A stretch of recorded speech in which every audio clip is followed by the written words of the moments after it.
পঞ্চম শ্রেণীর সুপ্রিয় শিক্ষার্থীবৃন্দ, আশা করছি তোমরা সকলে ভালো আছো। ধারাবাহিকভাবে তোমাদের গণিত বই নিয়ে আমি আলোচনা করছিলাম, তার ধারাবাহিকতা এখন তোমাদের গণিত বইয়ের 22 নম্বর পৃষ্ঠাটি নিয়ে আলোচনা করব। তোমরা ধারাবাহিকভাবে ভিডিওগুলো চাচ্ছ, তাই আমি তোমাদেরকে খুবই তাড়াতাড়ি দেওয়ার চেষ্টা করছি। 6 নম্বর আমাদেরকে কি বলেছে তা আমরা একটু জেনে নিই। বাজারে প্রতি কেজি বাসমতি চাল 240 টাকা।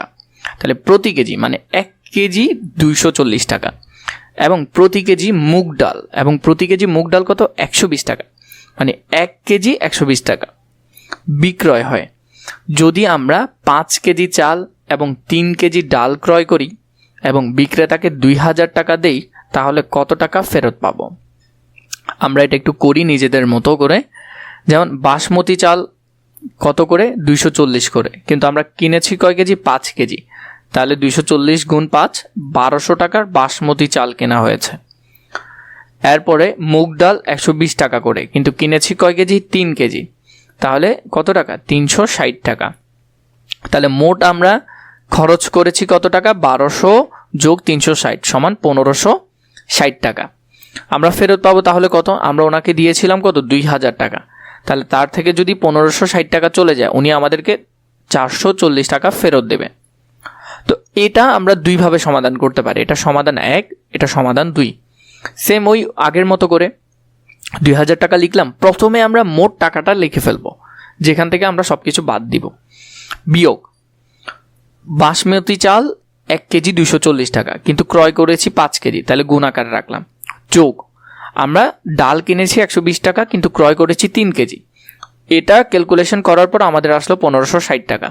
তো তাহলে 2000 থেকে বিয়োগ করার পর আর 440 টাকা। তাহলে আমরা ফেরত পাবো কত? 440 টাকা। সেম নিয়মে আমরা এখানে এটা সমাধান করব। মাহমুদ সাহেব মাসিক বেতন পান 35,000 টাকা। মোট টাকা আমরা এতটুকু মাথায় রাখি, এটাই আমরা এ ঘরে লিখব। প্রতি মাসে তিনি 18,000 টাকা বাসা ভাড়া বাবদ ব্যয়। প্রতি মাসে তিনি 18,000 টাকা বাসা ভাড়া বাবদ এবং 15,650 টাকা পরিবারের প্রয়োজন বাবদ খরচ করেন।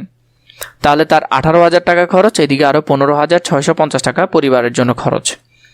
অবশিষ্ট টাকা তিনি একটি ব্যাংকে জমা রাখেন। তিনি বছরে কত টাকা ব্যাংকে জমা রাখেন? ক্যালকুলেশনটা আমরা একটু করি। তিনি পান কত টাকা? 35,000 টাকা। আস্তে আস্তে বোঝার চেষ্টা করো যাতে তোমাদের জন্য ভালো হয়। 35,000 টাকা, শূন্য কয়টা? 3টা। এখানের থেকে আমাদের বিয়োগ দিতে হবে। তিনি যে যে খরচ করেন সেগুলো বিয়োগ দিতে হবে। এদিকে হলো 15,650 আর এদিকে হলো 18,000 টাকা। এই দুইটা আমাদেরকে কি করতে হবে? বিয়োগ করতে হবে। তাহলে এই অংশটা আমরা বিয়োগ করব 35,000 টাকা থেকে। তাহলে 18,000 টাকা লিখি আগে। 18,000 বাসা ভাড়া বাবদ, 15,650 টাকা হলো পরিবারের জন্য। এবং এখানে বললেন যে প্রতি বছর কত টাকা জমা রাখেন। এতটুকু করার পর আমাদের যে ক্যালকুলেশনটা আসবে সেটা হলো তার মাসিক সঞ্চয় বা জমা। তিনি মাসে জমান, কিন্তু বলেছে 1 বছরের বের করতে। তাহলে কত দিয়ে গুণ করতে হবে? 12 দিয়ে গুণ করতে হবে নিশ্চয়ই। তাহলে 35,000 টাকা থেকে আমরা এই অংশটা বিয়োগ করব। আগে যোগ করি, এই অংশটার মধ্যে কত খরচ করেন সেটা যদি যোগ করি, এদিকে হলো 18,000 টাকা খরচ করে। তোমরা নিজেরা খাতায় করার চেষ্টা করবে যোগটা, আমি তাড়াতাড়ির জন্য করে দিচ্ছি। 15,650 সমান কত? 33,650। তাহলে তিনি মোট খরচ করেন 33,650। তার টাকা ইনকাম হলো 35,000 টাকা, খরচ করেন 33,650। আর প্রতি মাসে তিনি এত টাকা সঞ্চয় করলে 12 মাসে কত? 1,350 টাকা তিনি প্রতি মাসে সঞ্চয় করেন। 1,350 টাকা। তাহলে তিনি যে 1,350 টাকা সঞ্চয় করেন সেটা 12 মাসে কত হবে? যদি আমরা 12 দিয়ে গুণ করি, গুণ 12, তাহলে 16,200 টাকা। 16,200 টাকা। তাহলে তার পুরো বছরের সঞ্চয় হলো কত? 16,200 টাকা। আশা করি অঙ্কটা বুঝেছ, সুন্দর করে করতে পারবে। একটি পানির ট্যাঙ্কে প্রতি মিনিটে 7 লিটার পানি ঢুকে। প্রতি মিনিটে কত? 7 লিটার। এবং 3 লিটার পানি খরচ হয়।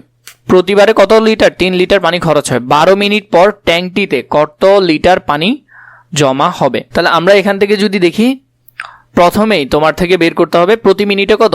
7 লিটার করে, খরচ হয় 3 লিটার। তাহলে প্রতি মিনিটে 7 লিটার, তার থেকে আবার 3 লিটার খরচ হয়ে যায়, বিয়োগ করতে হবে। কিন্তু 12 মিনিট পর কত হবে? তাহলে আমরা যদি দেখি 3 থেকে 7 থেকে যদি 3 চলে যায়, আর থাকবে 4। আর আমরা 12 মিনিট পর হিসাব করলে 4 12 কত? 48। তাহলে আমরা যদি গুণ করি, 4 গুণ 12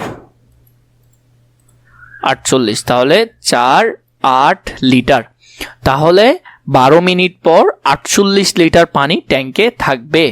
আশা করি তোমরা বুঝেছ। সুন্দর করে বোঝার চেষ্টা করবে। যদি কোনো কিছু সমস্যা হয় নিশ্চয়ই কমেন্ট করে জানাবে।